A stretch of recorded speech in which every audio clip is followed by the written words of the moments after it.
You're listening to the Bare Metal Cyber Prepcast, created to help you succeed in your educational journey. Learn more at baremetalcyber.com, where additional prepcasts, books, and training materials await. Let's get started.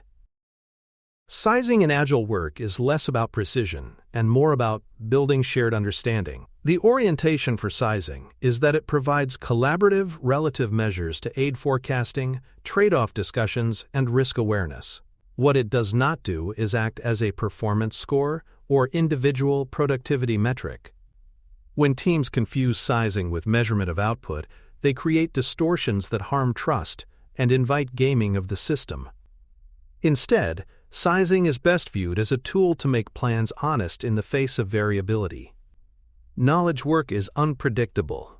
Learning curves, dependencies, and unknowns all affect how long something will take.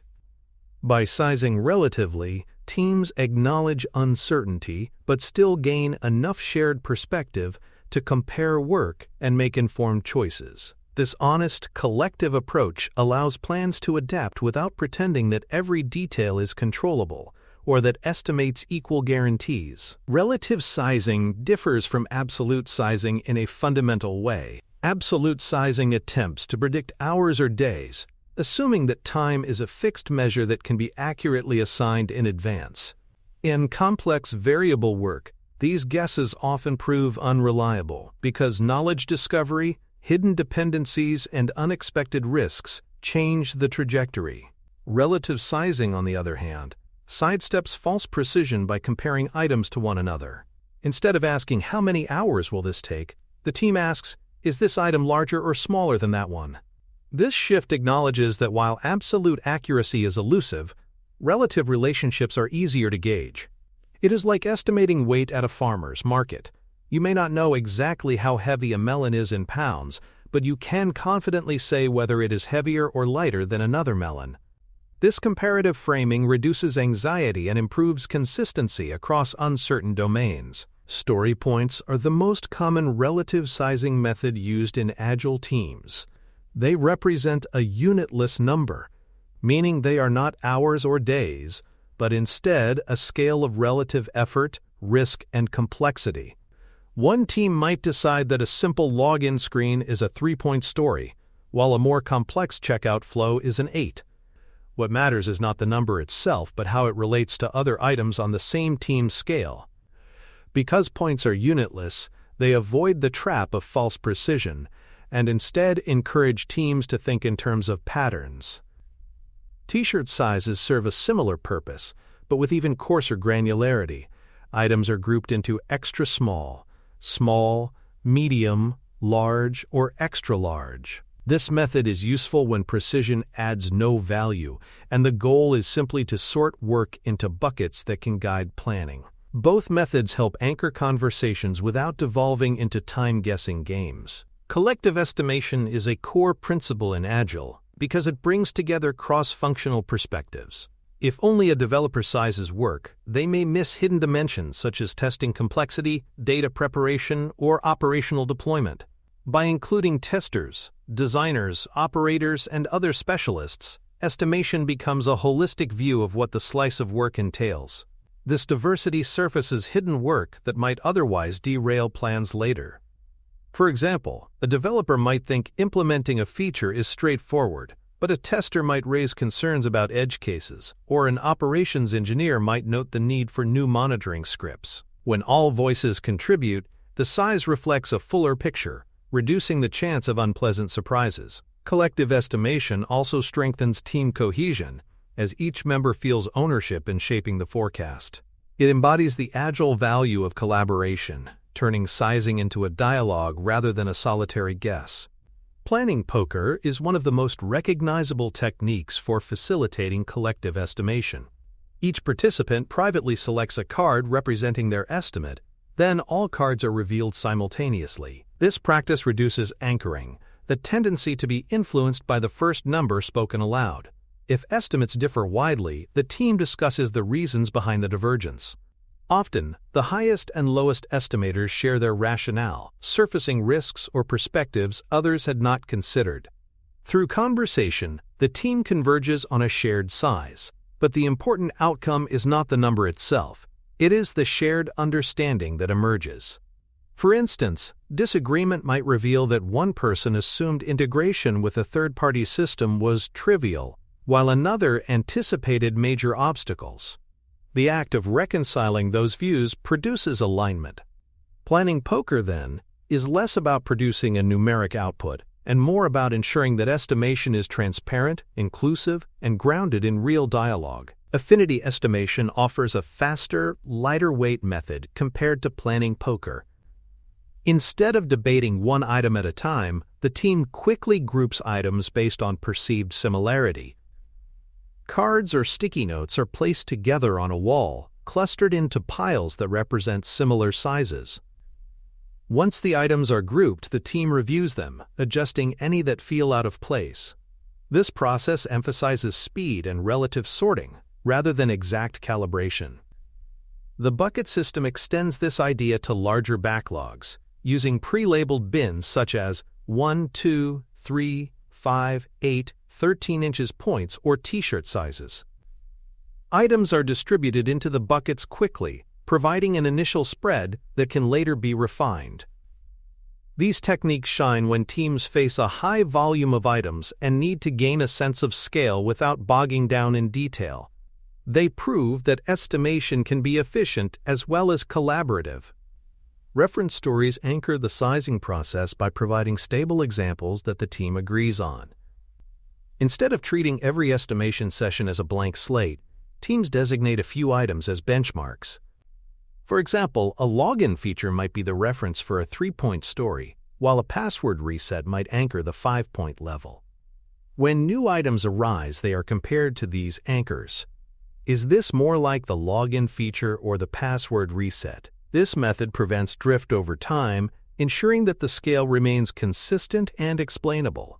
Reference stories also help onboard new team members, as they provide concrete illustrations of what different sizes mean in practice.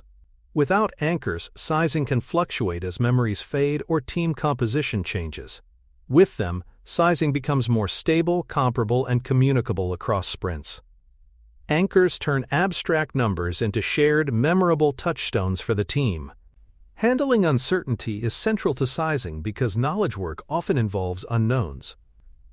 When uncertainty is high, teams can use spikes time-boxed investigations designed to answer a specific question rather than assigning a misleading size. Alternatively, they may use size bands such as medium-large to indicate variability when risk is significant. The purpose of these techniques is to prompt decomposition rather than allow wishful thinking to carry forward. If something is too uncertain to size, that itself is a signal that more learning is required before planning. For example, if a feature requires integrating with an unfamiliar vendor API, a spike may be scheduled to explore feasibility. Only after that exploration can the team responsibly assign a size. By handling uncertainty explicitly, teams preserve honesty in planning and resist the temptation to smooth over unknowns with false precision. Uncertainty becomes visible and actionable, not hidden. Split before size is a guiding discipline that prevents oversized items from distorting estimation and planning. When a story or epic feels too large to fit within normal flow, the team should decompose it before attempting to assign a size. Oversized items tend to create volatility in forecasts and delay feedback loops. By splitting them first, teams improve predictability and keep cycle time short. For example, instead of sizing an epic like build user management system, the team might split it into smaller stories, create users, edit profiles, manage roles, reset passwords. Each of these can then be sized with more confidence and flow naturally through the delivery pipeline. This practice ensures that estimation is applied to items that actually fit the team's cadence. It reinforces the idea that decomposition and sizing are interdependent disciplines, both necessary to maintain steady, predictable delivery and frequent validation. Non-functional and enabler work must be sized explicitly, even though it may not produce visible features for users. Tasks such as improving performance, adding security checks, or building tooling infrastructure often carry significant effort and risk. If left unsized, they create hidden load that undermines planning accuracy.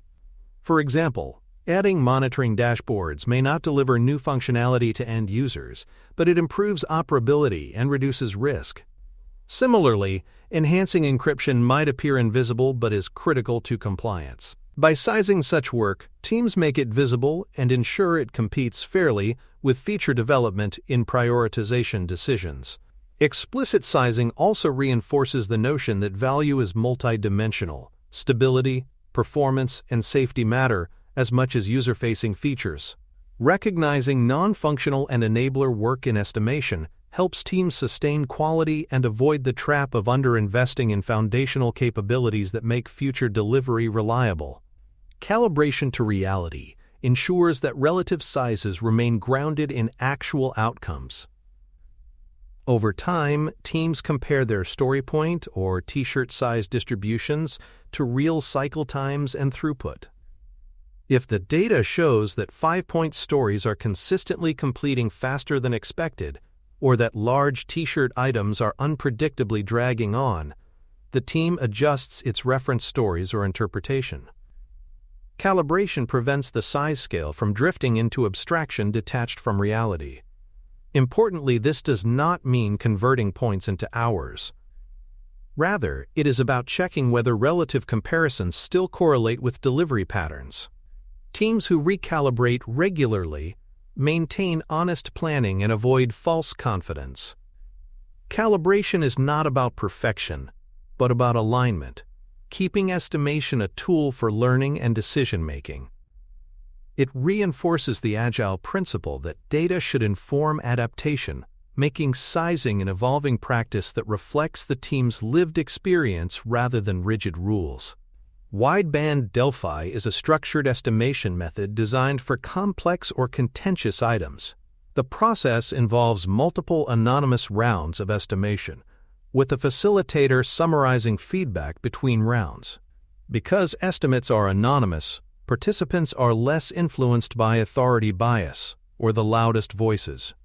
Each round converges the group closer to a shared perspective, while retaining diversity of thought. For example, if one participant believes a feature is a small effort and another sees it as very large, the anonymous format allows both to explain their reasoning without fear of pressure. Through iterative refinement, the team arrives at a size that reflects collective intelligence. Wideband Delphi is particularly valuable when stakes are high or when authority gradients could distort open discussion.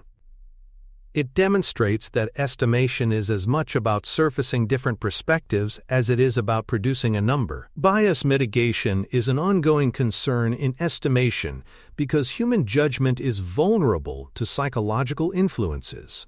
Anchoring occurs when early numbers bias subsequent discussion. The halo effect allows perceptions of one feature to spill over into another. Senior voices may dominate, creating authority bias. To counter these, teams adopt practices such as independent first votes, facilitator neutrality, and explicit evidence checks. Planning poker's simultaneous reveal is one such mechanism. Another is asking the highest and lowest estimators to explain their rationale, forcing assumptions into the open. By systematically addressing bias, teams preserve the integrity of collective estimation. This protects against inflated sizes, distorted forecasts, or unhealthy team dynamics. Bias mitigation demonstrates that agile practices are designed not only to manage work but also to manage human psychology, ensuring that decisions emerge from evidence and dialogue rather than subconscious influence or hierarchy. Capacity realism is the practice of reminding stakeholders that size is not a promise. Points or t-shirt sizes indicate relative effort, not guaranteed delivery dates. Commitments should instead derive from historical throughput and limits on work in progress. For example, if a team historically completes 20 points per iteration, committing to 60 is unrealistic regardless of the estimation. Capacity realism protects both the team and stakeholders from disappointment caused by overcommitment. It also shifts the conversation toward empirical planning rather than wishful thinking. By tying commitments to actual data, teams avoid the trap of using estimation as a proxy for capacity. Realism fosters trust because stakeholders learn that plans are grounded in evidence, not inflated numbers. It reinforces the agile principle that predictability comes from stable flow, not from forcing estimates into promises. In this way, capacity realism connects sizing back to honesty and sustainability. Anti-patterns in sizing reveal what happens when practices are misused. A frequent mistake is converting points into hours, defeating the purpose of relative measures and reintroducing false precision. Another is using story points as a metric of individual performance, which incentivizes inflation and erodes collaboration. Teams may also fall into the trap of inflating sizes to win planning games, treating estimation as negotiation rather than as shared understanding. These anti-patterns distort behavior, turning estimation into a political tool rather than a collaborative learning device. The result is mistrust, inaccurate forecasts, and wasted energy. Recognizing these pitfalls helps teams stay true to the original intent of sizing, to facilitate planning, trade-offs, and risk conversations, not to score productivity. Anti-patterns serve as warnings that remind teams why discipline matters and why the Agile community emphasizes values like transparency, respect, and collaboration over mechanical metrics. For more cyber-related content and books, please check out cyberauthor.me.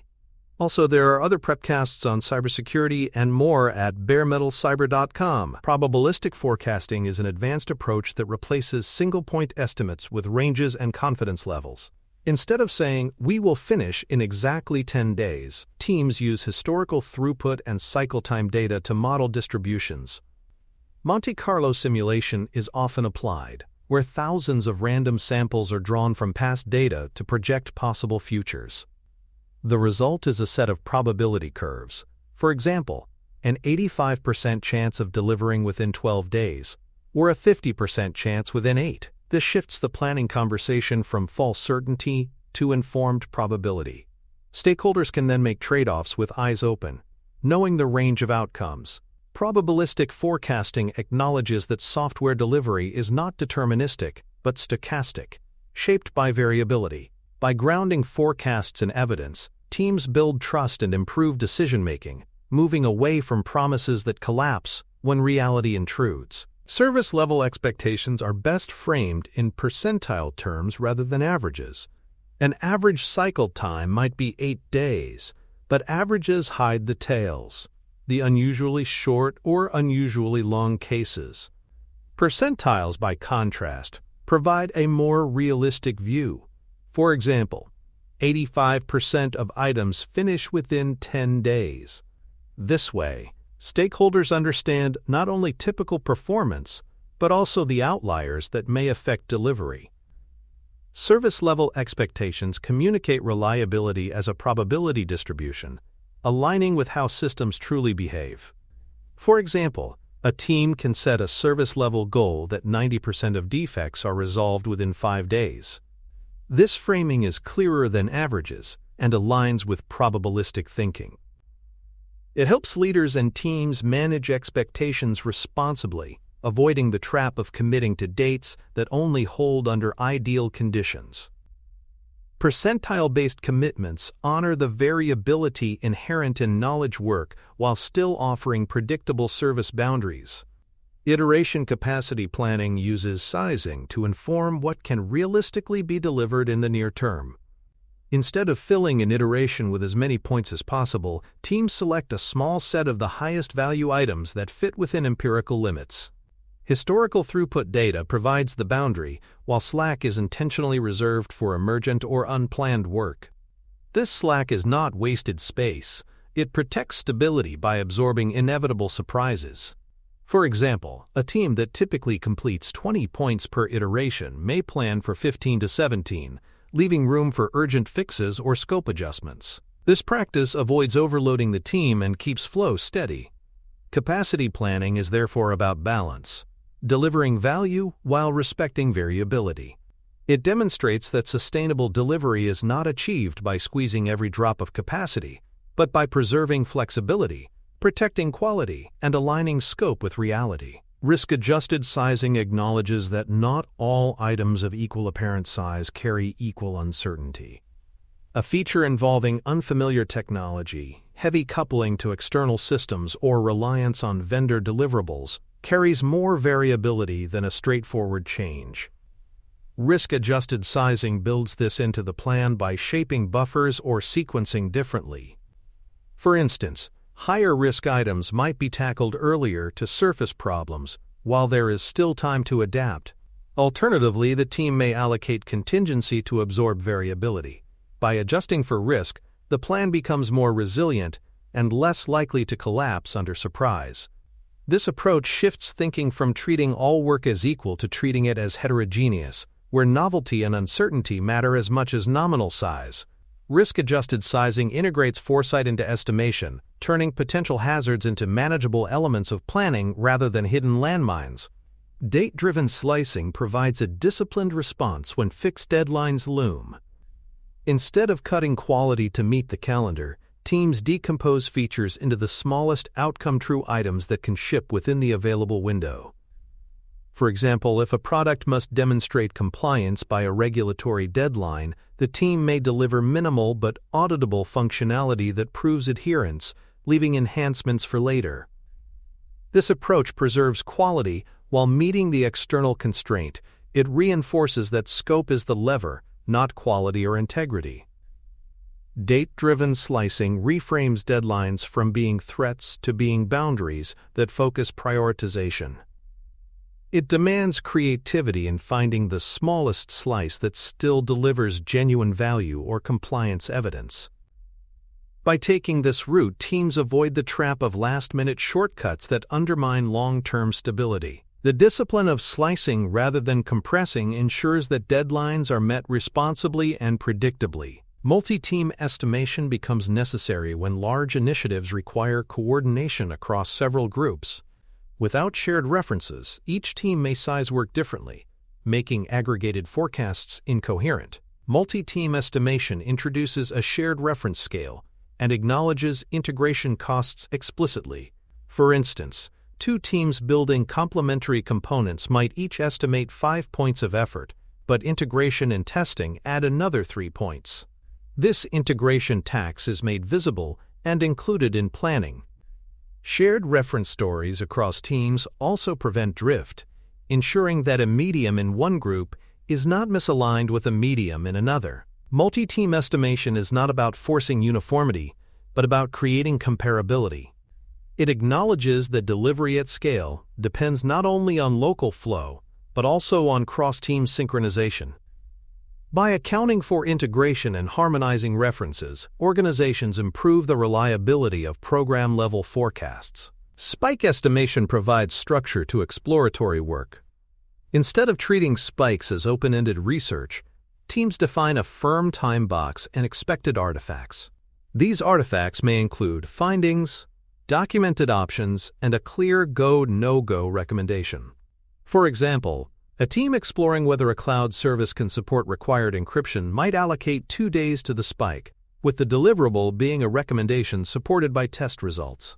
This discipline ensures spikes contribute value without becoming unbounded distractions. It also keeps planning honest, since spikes are acknowledged as time investments with tangible outputs rather than hidden effort. Spike estimation reminds teams that exploration itself is work, and it deserves the same rigor as feature development. By sizing and bounding spikes, teams transform uncertainty into knowledge systematically, reducing the risk of surprises and keeping the delivery pipeline flowing predictably. Size distribution analysis is a reflective practice where teams examine the spread of their work across size categories. If too many items fall into large buckets, it signals a need for better decomposition or skill development. For example, if most backlog items remain at large or extra large, the team is likely struggling to maintain predictability and feedback tempo. Analysis might prompt splitting stories further, improving refinement practices, or investing in skills to reduce complexity. Over time, a healthy distribution shows most work clustered in small and medium sizes, with large items reserved for exceptional cases. This distribution aligns with steady flow and manageable cycle times. Size distribution analysis turns estimation into a diagnostic tool, highlighting where refinement and decomposition need improvement.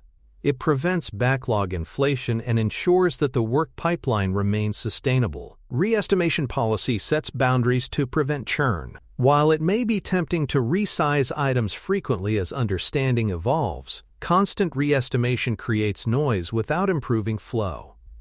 Instead, teams adopt the policy that items are only resized when scope or understanding changes materially. If priorities shift or new risks emerge, resizing may be appropriate. Otherwise, the team adapts the plan by reordering items or adjusting throughput expectations, not by repeatedly resizing. For example, if a story expands significantly because of regulatory changes, it is re-estimated. But if minor clarifications arise, it remains as is. This discipline avoids wasting time, while still allowing responsiveness to meaningful change. Re-estimation policy reflects agile pragmatism, accept that estimates are provisional, but resist the urge to tinker endlessly with numbers that add no real value. Stakeholder communication is where estimation earns its real payoff. Teams must translate sizes, ranges, and probabilities into plain language that stakeholders can act on. This means sharing assumptions, caveats, and confidence levels rather than presenting numbers as guarantees. For example, a team might tell stakeholders, "We have an 80% confidence of completing this release by mid-June, assuming vendor integration arrives on schedule." This kind of transparency builds trust because it acknowledges uncertainty while still providing useful guidance. It also prevents the dangerous misinterpretation of estimates as commitments. Good communication aligns expectations to reality, reducing conflict later. It frames estimation not as a promise, but as a tool for decision-making, negotiation, and prioritization. When stakeholders are educated on how to interpret sizes, the entire organization benefits from more honest planning and fewer unpleasant surprises. Flow-first alternatives highlight that estimation is not always necessary. In environments with highly stable flow and predictable throughput, teams may rely on pull-based planning, simply taking the next ready slice without upfront sizing. This method works when cycle time distributions are narrow and consistent, making probabilistic forecasting easier without per-item estimates. For example, a mature Kanban team may focus on managing work-in-process limits and tracking throughput rather than assigning story points. This approach emphasizes actual delivery data over speculative estimation. Flow-first planning reduces overhead and shifts attention from debating numbers to improving system health. It demonstrates that estimation is a means, not an end. Where flow is stable, it may be more efficient to bypass sizing altogether, relying on throughput metrics to guide forecasting.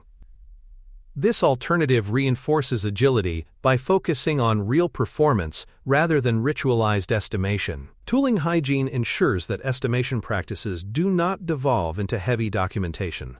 The goal is to capture just enough rationale to provide context and traceability. For example, recording why a story was sized as an 8-point effort and linking it to its reference story provides transparency for later reflection. Lightweight charts showing size distribution or throughput trends can be useful, but they should not consume disproportionate effort. The danger is turning estimation into a bureaucratic exercise where maintaining spreadsheets overshadows the purpose of informed planning. Tooling hygiene strikes the balance, enough structure to support learning, not so much that it becomes overhead. It keeps estimation practices lean, transparent, and aligned with value. By curating only what is necessary, teams preserve agility, while still enabling analysis and reflection when needed. Remote estimation practices adapt collaborative methods for distributed teams. Techniques such as asynchronous voting, lightweight digital boards, and recorded summaries ensure inclusivity without exhausting calendars. For example, A distributed team might use an online tool where members submit estimates independently, with the results discussed in a short follow-up call. Recorded summaries allow absent members to catch up. The emphasis is on clarity and participation rather than prolonged debate. Remote practices recognize that collaboration must fit the realities of modern, globally distributed teams. They also leverage digital tools to preserve anonymity and reduce bias in ways that physical meetings sometimes cannot. By tailoring estimation to remote environments, teams maintain collective ownership while avoiding the pitfalls of time zone conflicts or meeting fatigue. This ensures that estimation remains collaborative, efficient, and aligned to team health regardless of geography. Success measures determine whether sizing practices are actually improving delivery. Metrics such as forecast reliability, cycle time stability, and reduced rework provide evidence that sizing is serving its purpose. If forecasts consistently align with outcomes, if cycle times show healthy distributions, and if rework decreases, then estimation is adding value. If not, it may be time to adjust methods, calibrate references, or shift toward flow-first planning. Success is not measured by the precision of numbers, but by the quality of decisions and the health of delivery. Sizing should ultimately help teams and stakeholders make better choices, not create bureaucracy. Success measures provide the feedback loop that keeps estimation honest and adaptive. They reinforce the agile principle that practices are tools to serve outcomes, not rituals to be preserved for their own sake. When sizing improves clarity and predictability, it has succeeded. In conclusion, sizing in agile practice is about collective understanding, relative comparisons, and informed forecasting, not about producing exact predictions. Part 2 has shown how probabilistic forecasting, percentile-based commitments, risk adjustments, and multi-team estimation strengthen planning under variability. Supporting practices like spike estimation, size distribution analysis, and re-estimation policies keep sizing practical and adaptive. Stakeholder communication, flow-first alternatives, and remote practices ensure sizing is transparent and inclusive. Success measures tie it all back to outcomes, confirming that sizing improves reliability and decision-making. Together, these techniques demonstrate that estimation is not a promise but a dialogue, a way of illuminating uncertainty, framing choices, and aligning expectations. By treating sizing as a collaborative, relative measure rather than a score, teams retain honesty and agility in their planning, ensuring that work flows predictably without the illusion of false precision. Thanks for tuning in to the Bare Metal Cyber Prepcast, your trusted source for cybersecurity news and insights. Remember to subscribe at baremetalcyber.com so you never miss an update. And visit cyberauthor.me for best-selling cybersecurity books that equip you with expert knowledge. Until next time, stay secure and stay vigilant.